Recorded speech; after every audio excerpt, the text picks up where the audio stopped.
అన్ని బ్యాంకుల యొక్క మేనేజ్మెంట్స్ అగ్రీ చేసినా కూడా 5-day బ్యాంకింగ్ గురించి గవర్నమెంట్ వెనక్కి వెళ్ళిపోవడం జరుగుతూ ఉంది. గవర్నమెంట్ ఇంకా ఫైల్ ని క్లియర్ చేయలేదు. So last 9th joint note లో అలాగే 12th బైపార్టైట్ సెటిల్మెంట్ లో జరిగినటువంటి అగ్రిమెంట్ కి వ్యతిరేకంగా గవర్నమెంట్ బిహేవ్ చేస్తా ఉంది. కాబట్టి దానికి వ్యతిరేకంగా ఈ రోజు మేము స్ట్రైక్ ని కాల్ చేశాము.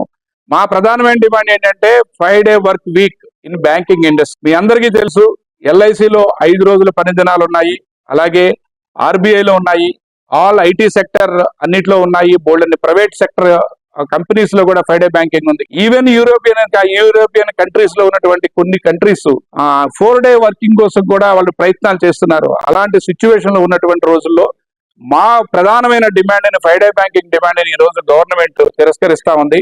అందుకే దానికి వ్యతిరేకంగా మేము ఈ రోజు స్ట్రైక్ వెళ్ళదలుచుకున్నాము. 23 నుంచి 24, 25 2 రోజులు బ్యాంకు పని దినాలు స్ట్రైక్ లో ఉంటాయి బ్యాంకులు.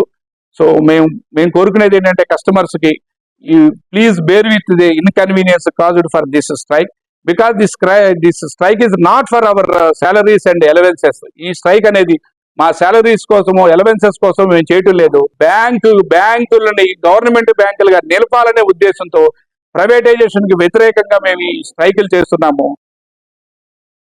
ఇండియన్ బ్యాంక్స్ అసోసియేషన్ తోనూ ప్రభుత్వాలతోనూ కూడా బ్యాంక్స్ లో ఉండేటటువంటి ఖాళీలని ఫిలప్ చేయమని చెప్పి అనేక రూపాల్లో అడుగుతూ వచ్చాం. సో గడిచిన ఒక 10-15 సంవత్సరాల క్రితం కనుక మనం చూస్తే రైల్వే రంగం తర్వాత బ్యాంకింగ్ రంగంలోనే అత్యధిక ఉద్యోగాల కల్పన అనేటటువంటిది జరుగుతుండేది. దాదాపు 10 లక్షల మంది బ్యాంకు ఉద్యోగస్తులు పనిచేస్తుండేవారు. కానీ వాళ్ళ సంఖ్య 7.5 లక్షలకి తగ్గిపోవటం మూలాన ఖాతాదారులకు మేము ఇచ్చేటటువంటి మెరుగైనటువంటి సేవ ఏదైతే ఉందో అది ఎఫెక్ట్ అవటమే కాకుండా బ్యాంకుల యొక్క లాభదాయత మీద కూడా ఆ రకమైనటువంటి ఎఫెక్ట్ పట్టం చూసాం. అందుకని గడిచిన కాలంలో చేసినటువంటి చర్చలు ఈ రకమైనటువంటి ఫలితాలు ఇవ్వలేదు. కాబట్టి బ్యాంకింగ్ రంగంలో ఉన్నటువంటి 9 సంఘాలు United forum of bank unions ఆధ్వర్యంలో ఇవాళ 24-25 తేదీల్లో సమ్మె చేస్తున్నాం. మొన్ననే ఇండియన్ బ్యాంక్స్ అసోసియేషన్ చర్చలు పిలిచింది. కానీ ప్రధానమైనటువంటి డిమాండ్స్ ఎక్కడ కూడా డిస్కషన్ చేయకపోవటం, పరిష్కారం చూపకపోవటం అనేటువంటి పరిస్థితి వల్ల ఉత్పన్నమైనటువంటి 18వ తేదీన అంటే నిన్న సెంట్రల్ లేబర్ కమిషనర్ కూడా డిస్కషన్స్ పిలిచారు. కానీ ఏమాత్రం ఆమోదయోగ్యమైనటువంటి పరిష్కారం ఎక్కడా కూడా లభించలేదు. మరొకసారి ప్రయత్నం చేస్తున్నాం. 21వ తేదీన మళ్ళీ సెంట్రల్ లేబర్ కమిషనర్ ఆధ్వర్యంలో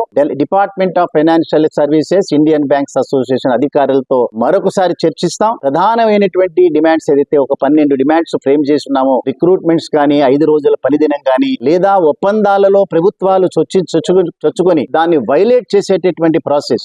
అదే రకంగా అనేక బ్యాంకుల్లో ఎంప్లాయీస్ మీద ఖాతాదారుల యొక్క దాడి కూడా జరగటం అనేటటువంటిది, అబ్యూజెస్ జరగటం అనేది ఇవన్నీ చూసాం.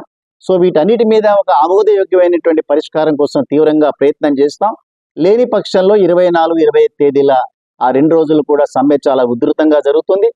దేశంలో ఏ బ్యాంకు కూడా 24-25 తేదీ పనిచేసేటటువంటి